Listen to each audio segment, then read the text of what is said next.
Welcome back to a new look GTD college football edition. So what we're going to do now is you'll have our main normal episode on Tuesday where we'll recap everything that went down in college football.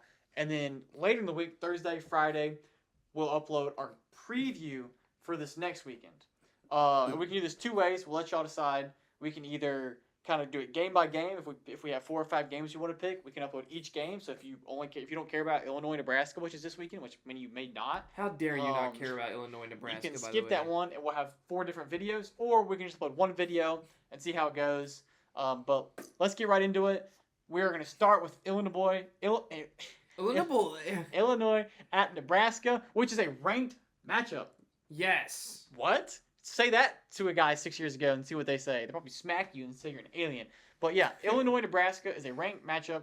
Nebraska has looked good, better than the Panthers, which Matt Rule's probably laughing about. Yeah. He's kind of turned the program around. Who you got?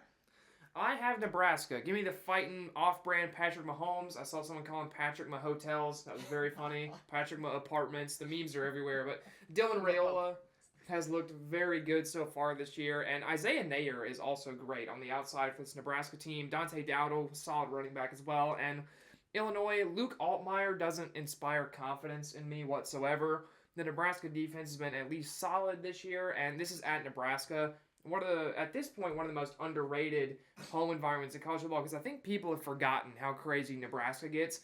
Nebraska used to be one of the premier home stadiums in college football. And there's nothing else to do in Nebraska. The fan base except never drink left. and watch Exactly. football, yeah. The fan base never left. They're still You there. don't leave Nebraska They once you're still there. sell out every game. And this Nebraska crowd is going to be rocking. It's going to be a ranked matchup. And I'm very much looking forward to this Friday night game, and I'm taking the Huskers. Friday nights had some good games this year. Typically I don't even watch football on Friday nights, but this year it's been Boo! pretty exciting. How dare Look, you? man. Oh, sorry. Fake fan.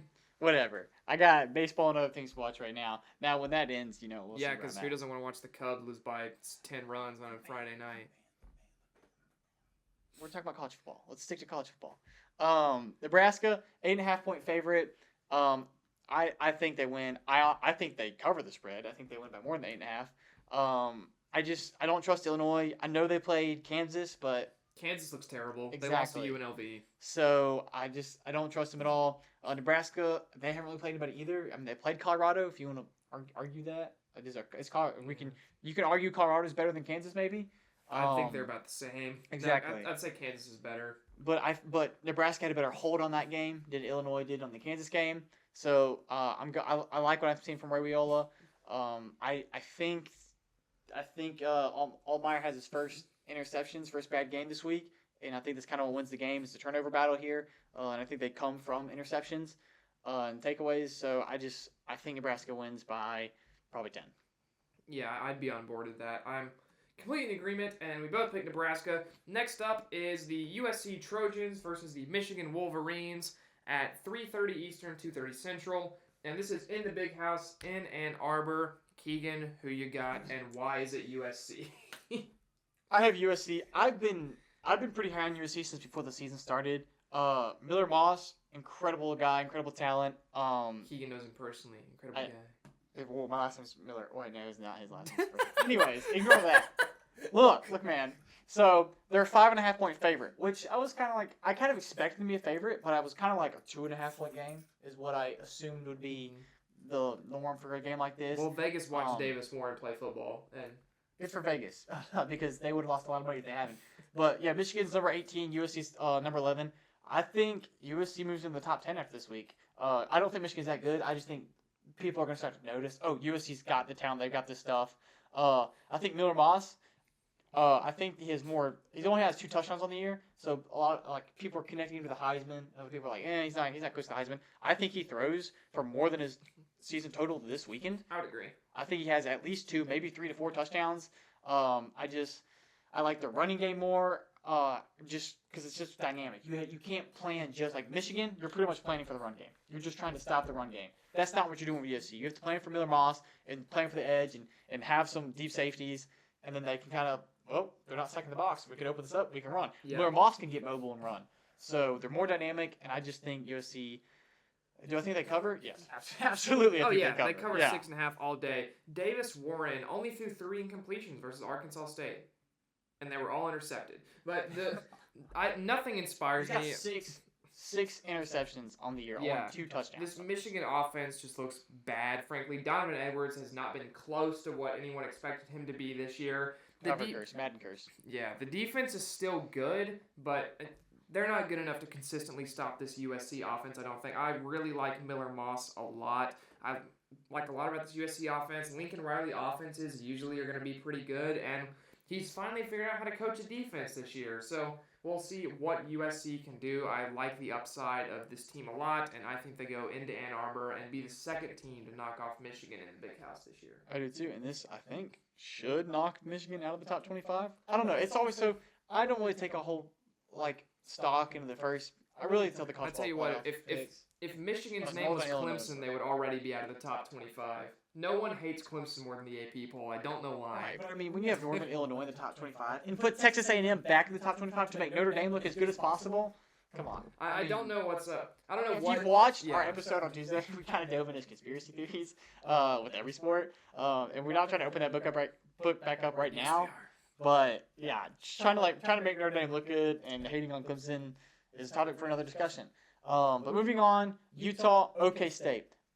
Okay, so OK State was a team I had picked to win the Big 12 first 2 weeks of the year. After that, I switched to Utah. So this is a huge matchup for me. I think Utah wins. Cam Rising does have tetanus though, so he's out. I don't think it matters though. That's true. I still think Utah's good enough. You've seen it year after year after year that Cam Rising gets on the bench and Utah still play. I will say, I think OK State is named perfectly. They're just okay. I think they're better than okay. I think they're still looking for a playoff spot. No, this is Ollie Gordon and then a bunch of guys. Like this, nothing. They almost lost to Arkansas at home. Arkansas almost lost to UAB at home. Arkansas is not a good team. You struggled mightily to beat that team. Granted, you beat Tulsa, whoopee. But whatever. I don't care. Utah has played well. Close game with Baylor. Kind of close game versus Utah State, but that was at Utah State. OK State is favored. They're a 3-point. I don't care. Utah is better. Utah just is better. I like this Utah team much more. I do think it'll be close, but I think Utah. So originally, when we sat down and had this game, I had to pick someone. I went back and forth, and I was like, I'll just pick the over. And I was like, okay, I'm rising, so probably not going to pick the over. But like you said, Ollie Gordon is pretty much what OK State relies on. And so now, this could mean something for Utah. They could plan for Ollie Gordon, stack the box, and then they come out throwing the ball, taking shots, and it could work in OK State's favor. I think if OK State gets an early lead, say a 2-touchdown, 10-point lead in the first quarter, I think they win. I think they can hold on and win. Alan Bowman can't throw the ball. Only if they get an early lead. Alan Bowman can't throw the ball. He's got 8 touchdowns this year. So? I don't know, man. There's a chance if OK State gets an early lead, they win. If not, Utah holds on and just Alan Bowman they is win. not. No, Alan Bowman's not doing that. No, it's either they either ride Ollie Gordon to victory or they lose. Alan Bowman is not making the difference. Well, I'm okay with that too. You know how much I love Ollie Gordon. He was one of my Heisman picks at the beginning of the year, and I hope he still turns it on, can be what we know he can be. But Alan Bowman is the quality of quarterback that all the Corey LaJoy stands last year thought Alex Bowman was a quality of NASCAR driver. Now where are those guys now? Alan Bowman is bad. But how do you think Ollie Gordon does in this game? I think he rushes for roughly 110 yards. Touchdowns? 2. Okay, that's not bad. But I think the problem you're seeing with Ollie Gordon is OK State is so okay everywhere else that everybody plans for Ollie Gordon. But now you're 3 weeks into the year. You have 3 games on your belt. Do they kind of figure out and go, oh, they're all planning to tackle this guy. Let's push the ball out. Let's spread it. Let's get him spreading out. Let's get him into a slot and have him run down the field. It's a great idea. Alan Bowman can't do that. Why so much hate, man? Because he's bad. I get it, but I'm not gonna say, oh, he's pretty good when he's terrible. I don't think he's as bad as you're saying he is, though. I will say, I'm exaggerating it slightly, but he's not going to win you games. This is not a guy that's going to win you games. So if you're relying on him to be the difference and spread the ball out, you're going to lose. I'm not saying he's the de facto reason OK State wins. I'm saying Utah plans so much for Ollie Gordon that they forget about him, much like you are, and he kind of shocks people in the first quarter, because that's all in college football. These guys are young. They don't know what they're doing. In the first quarter, if he gets a 10-point lead, and then they go, oh, they're going to start throwing the football, then they can easily stop him from throwing the football. Kyle Whittingham is way too good of a coach to let that happen. you look at what Utah's done when they're underdogs versus these teams that come in. Usually people forget about Utah. Utah smacks them in the side of the head with a frying pan. There is no way that Kyle Whittingham lets that happen to his own team. I don't know, but I am very excited for this game now after the discussion we just had. I'm Okay. very curious and excited. But I did pick Utah. Utah's my pick. I picked Utah as well. So we both have Utah. I think we agreed on everything. We'll find out with Tennessee at Oklahoma. This is where game day is going to be. Another SEC matchup this year with Oklahoma being the SEC. Let me know what you got. I'm taking Tennessee, but this has such an upset vibe to it. Oklahoma coming in struggling, barely beat Houston at home, really struggled to beat Tulane at home. Everyone's going Tennessee. The matchup predictor says 71% Tennessee. Tennessee favored on the road. College game day. Everything says this is an Oklahoma upset went out of nowhere, but I'm picking Tennessee. Just the talent on Tennessee. Also, the pure Josh Heupel, I don't care about your feelings coaching this year has been insane. The onside kick up 30 versus Kent State is one of the most disrespectful things I've ever seen, and I loved it. Dude, just winning 71 to not letting them score is crazy. I mean, that's just... This team is not messing around this year, and Nico Iamaleava has looked incredible so far this season. And is he one of your top Heisman contenders right now? No. Okay, I'm glad you said that. Yes. I think there are still players better than him this year. I think he's in the conversation next year, the year after. But the talent is there. I don't care. The skill level of the competition doesn't necessarily matter to me because the ball placement and the spin he has on these footballs is something that is going to translate no matter the caliber of the opponent. So I have a lot of faith in Nico Iamaleava right now. I think Tennessee is going to be playing really well. I don't think the Oklahoma defense is really good enough to shut this Tennessee team down. I agree. That's why I went with Tennessee as well. I don't trust the Oklahoma defense. I don't think their offense is bad at all. I think their offense is pretty good. But I don't know. And they are playing in Oklahoma. If they're playing in Neyland, dude. Oh, murder. Yeah, you wouldn't even be close. You wouldn't have even mentioned upset. Yeah, but the thing that stands out to me here immediately is the only team with a pulse Tennessee's played is NC State, and NC State was physically incapable of running the ball. Oklahoma's leading rusher is their quarterback, Jackson Arnold. Yeah. So that says to me Oklahoma is not going to have any semblance of a run game in this game. And then I don't know. Samson's pretty good. He can run the ball. That's the Tennessee running back, though. I'm talking about the Oklahoma running game. Okay. So if Oklahoma has no running game, and then you get James Pierce on a runway in obvious passing situations, Oklahoma's not moving the ball. No. So I think Tennessee gets this done. Yeah, I agree. I think it may be close for a little bit, and Tennessee will pull ahead in the second quarter. But like you said, we haven't seen Tennessee play any competent opponent, so we'll see how they do when they do. The one kind of competent opponent they played was NC State. They beat them 51-10. Right. So we'll see. Like I said, I do think it's obviously 7.5 point favorite. I think they cover. But we'll see how they do play against another SEC school. One more game. I do want to talk about. We don't have this one on the list coming in, so I'm kind of surprising Keegan a little bit here. But one game I felt deserved to mention as I was looking through is this Georgia Tech Louisville game in the horrific ACC after Clemson and Miami. This is kind of the battle, in my opinion, for who can be right there with how bad Virginia Tech has looked to start the year. So I do think I'm taking Louisville at home to beat Georgia Tech. This is a very solid Louisville team. Tyler Shuck has been playing well at the quarterback position for the Cardinals so far. And even though this is, I think, a solid Georgia Tech team that comes in with a very good passing attack and a very solid rushing attack, too, led by Jamar Haynes at running back and Haynes King at quarterback, I think the Louisville defense is too good. I think at home, Louisville is going to be able to get this one done. I agree.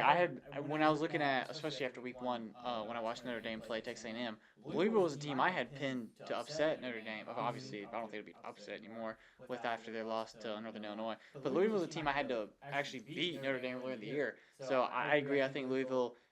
I think they beat Georgia Tech. Everyone goes back to Georgia Tech being Florida State, but that's aged, like milk. Yeah. So because Florida State is cooked. And Georgia Tech lost at Syracuse. Yeah, so that was a good game. Yeah, Kyle McCord's been very good this year. Right. So I think Louisville. I think Georgia Tech is kind of like a fling, and I don't think they're a contender really. Although so Brent Key doing a very solid job at Georgia Tech program that he came in with not much there. It's fantastic. He's going to get a better job.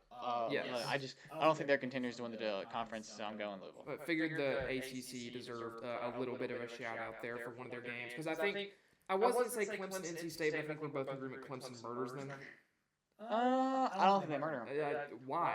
Clemson has discovered an offense, an App State I know it was App State because the App State defense has looked solid outside of that game within their own conference, and the Clemson freshman receivers, especially Bryant Wesco, went off. Cade Klubnik went off. This is the NC State defense that got embarrassed and eviscerated by Tennessee. This game is at Clemson. That I don't see any world where NC State loses by less than 10. So Davis Winney's Tigers are a 15.5-point favorite. So They cover that. You think they cover that? Oh, yeah. No. 15.5 points. I think Grayson McCall this is is going going to to be be as well. Grayson McCall is, I don't think, playing for NC State. okay. This is going to be one of those like I don't know if you follow Bad Beats on Instagram, Yeah. but this is going to be one of those videos where it's like they're going to be like just at like the favorite, and I think they're going to drill a field goal or something to cover. I'm with you. They cover. I think they cover by like 16 or 17. I don't think it's over 20. I think this gets out of hand very quickly for NC State. We'll see. I mean, college football has been weird this year. Brian Wesco Jr., I think, you saw kind of his coming out party versus App State. Aiden White is a great corner for NC State, but he more kind of just hangs on his side, doesn't necessarily shadow.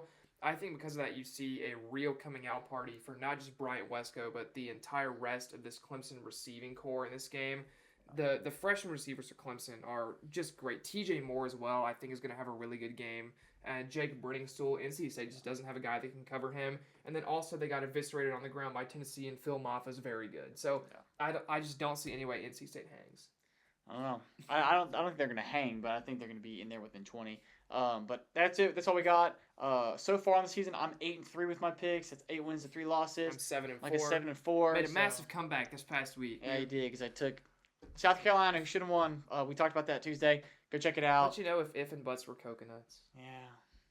See y'all next week. Anyway, that's the note we're leaving you on.